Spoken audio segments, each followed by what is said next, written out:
Welcome. I have been asked to make a video about the cookware that I use in my tiny little kitchen here. And I have been kind of avoiding making videos about cookware and kitchen type products just because I'm not sure that the products that I'm choosing are really going to be the most popular products for most people. And the other thing is that the cookware that I choose generally is choose more for the size and how I can store it. I've got very little space. You can see most of my kitchen here. I have very little space to store stuff, and so that kind of is a big determining factor of some of the pieces of cookware that I choose. The other reason I have not really wanted to make a video about cookware, is that this is kind of an always evolving process for me. Just finding the correct piece of cookware that I like working with and that fits in my space again. But for the first time, I think I have some cookware that I'm going to keep for a long time and that is working out and that I'm happy with. So it's probably a good time now to just share what I use. Now I have 4 pieces of cookware. 2 I use all the time, 1 I use frequently, and the 4th I don't use very often at all. Now this is my newest and least used piece of cookware. This is a 10-inch Lodge cast iron griddle or comal, and I usually call it a comal because the reason I bought this and what I use it for really primarily is just for making tortillas. And I was kind of on the fence for a long time about buying this. It's not a necessary thing to own. It's not a necessary thing for me to have to make tortillas. But now that I have it, I'm really happy with it. I bought this one specifically because it was easiest to get. Bought this at Target. It was about $25, not the best price. The nice thing about the ones at Target is they come with the silicone handle, which I really highly recommend. These things get hot. They're so heavy that once they heat up, the heat radiates down through the handle. The handle gets blisteringly hot. So if you don't have the little included handle, you do need to have a really good pot holder or a really good heavy rag to pick it up because it can get quite dangerous. Didn't want to order it online. I just wanted to pick it up where I was, and so that's why I got this from Target. Again, not a necessary item, but really useful. Now this next pot is my 3rd least used pot, but it's actually been really useful. This is a 2.5 quart pot. I bought this from IKEA. This is not an incredibly high quality pot, but it really kind of fits the bill for what I need. I bought this pot specifically to replace a pot that I had bought before. I had a really high quality pot that was 2 quarts, I think, and that 2 quarts just didn't work out well. Every time I tried to cook rice in it, it would boil over. No matter how little of rice I would try to cook, it would boil over. If I was trying to make a big bit of stew or soup, 2 quarts just wasn't quite enough capacity, and so just bumping up to this 2.5 quart pot has been all the difference. It's actually pretty nicely made for the price. I think it was $15 or $20. I don't really remember, but I think they still sell this one. So if you go into IKEA, you'll see it. But it's nice. I don't like non-stick surfaces, so it's got a nicely polished inside, which makes it really easy to clean. And yeah, there's not a whole lot to talk about this pot. It's just been a fantastically versatile pot. And for making something like soup or stew or rice, like I said, it's been just kind of the perfect size for me. Not too big where it's a problem finding a place to put it, and it's plenty big enough where if I'm going to make stew for kind of multiple days or soup for multiple days, it's a perfect size for me. So there's that one. Now this little pan is another pan that replaced another pan that I had bought that I liked, but just didn't work for several reasons. It just wasn't the right size. It was a little hard to use. And so this is actually made by the same company as that other pan. And it's made by a company called Barazzoni, and it's made in Italy, and which I kind of like that. I'm buying something from a smaller company. To me is kind of cool if you can find that. This is another little pan that I found from a discount store. I think I bought it at TJ Maxx or Marshall's. I always have to say TJ Maxx or Marshall's because I think they're owned by the same company, and as soon as I walk in one, I have no idea which one I'm in. They're so similar, they're just kind of the same store in my mind. Anyway, I bought this pan because I just wanted something that I could cook maybe oatmeal in the morning and then just eat directly out of the pan. And I've done that with this pan, but it's a little unwieldy. You know, if I'm just going to make a little bit of oatmeal in the morning, you don't really need a big, huge pan. So this one kind of fit the bill a little bit better.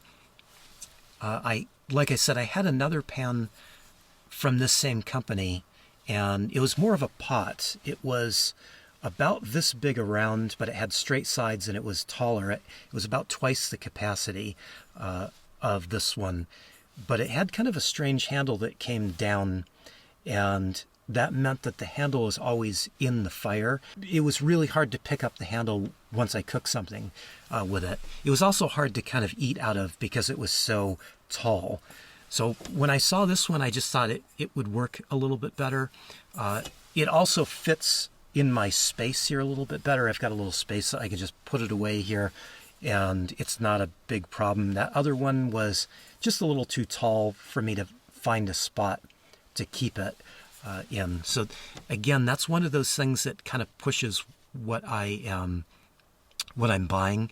Is it's not just how the pan works for me, it's what I'm going to do with it, where I'm going to store it, because that's kind of a big issue here in a kitchen this size. But I like this pan, and if you're interested in this, I tried to find one on Amazon to put it in my Amazon storefront. I couldn't find one exactly like this, and the best I can say is if you're interested in this, you could do a Google search and maybe find one that way. The best way is just to look at Home Goods, Marshall's, or TJ Maxx if you have one in your area. They seem to sell these pans for a little while, then they won't carry them. You won't see them in there for months, and then they'll carry them again. And when I decided that I wanted this one, I just waited and waited and waited. It took, I think, about 3 months for me to finally spot one of these, and when I did, I just bought it. I think it was about $12, but because it's a small Italian company, they're usually much more. Usually when I see these, they're about $20. So I was happy to find it for $12, and it's been my favorite little pan just for doing simple things, cooking, like I said, cooking oatmeal, or mostly doing reheating leftovers and then just eating straight out of the pan. That's why I like this one. And last but not least, this is my favorite pan. This is the pan that gets the most use. This is a carbon steel pan that is made by a company called DeBuyer. This is their 9.5 inch pan, and this one is a little bit hard to find here in the States. I did choose this one partly because of the price. I get a really good price on it. I did find it on Amazon. It was a little less than $40, including the shipping. But what makes this pan a little bit special is it's marketed for restaurant use primarily. And that is because it's a really heavy gauge of iron. So this is a hefty pan. And most people would probably be put off by such a weighty pan, especially when you've got some food in it. It's really heavy to move around. But I wanted that because I wanted a pan that was just going to last a lifetime. Since I'm tired of buying non-stick pans, so many non-stick pans, that I just decided that I wanted a pan that was the best quality I could find, and this seemed to be it. So I've been really happy with this pan, but it does take a little bit of maintenance. And I do have a review video on this and kind of the reasons of why I wanted to get away from nonstick. And I talk a little bit about how I went ahead and seasoned it. This has a little bit of buildup. My seasoning is not in the best of shape. And so it just takes a few minutes to redo that. But when I do get around to redoing that, I'm not really going to put too much emphasis on the type of oil that I use or the process that I use. My view on that now, several months later, is that it doesn't matter. Use whatever oil you want to use. Whatever oil you're comfortable with, use it, and it's gonna be fine. I will say that if you're not vegan or vegetarian, the quickest and easy way to get your pan seasoned is just to cook some animal meat in it. Bacon or hamburger will season your pan up in an instant. You'll season it and be done with it. If you are vegan or vegetarian, not a big deal. Just use whatever oil you want to use. I was staying away from olive oil at first, but I use a lot of extra virgin olive oil, and I've just been using extra virgin olive oil with the seasoning of it now, and I haven't found a big difference. The only thing is I noticed that it takes a little while longer, a few more layers of seasoning to get the seasoning done using a vegetarian oil versus a animal-based oil. So my opinion on this now is use whatever oil you're comfortable with. It's going to work out no matter what you use. It just takes a few minutes to do the seasoning. It takes a few minutes to reapply the seasoning from time to time. And if you're okay with that, this is a pan that's going to last a lifetime. Now, I just want to be a little proactive and just answer one thing because I know it's going to be asked. Yes, I do use a propane cooktop, and no, I don't use solar to do cooking here in my van, and the reason is I do a lot of cooking for myself. There's some health aspects I have too, which means that I can't go out to eat. I have to do all my own cooking. I cook everything from scratch if I possibly can. I also make a lot of coffee, and so this cooktop gets a lot of use. To use solar power and have the same amount of cooking time as I would get off of a propane cooktop, I would need a much bigger solar system. And you can crunch the numbers on that. Renogy has a really good solar calculator on their website.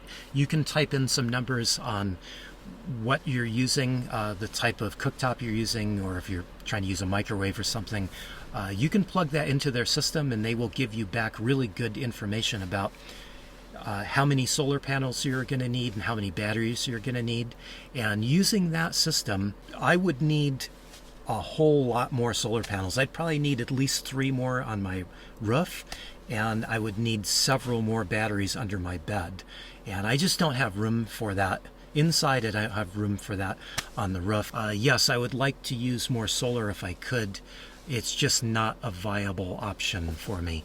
But propane has been a very good alternative. So there's that, because I know I'm going to get asked. I always do. So it's a choice, and we make choices just like with the choices of cookware. It's just a choice, and it's not everybody's choice, but it's my choice. So that's it. Hey, thanks for watching, everybody. I really appreciate it.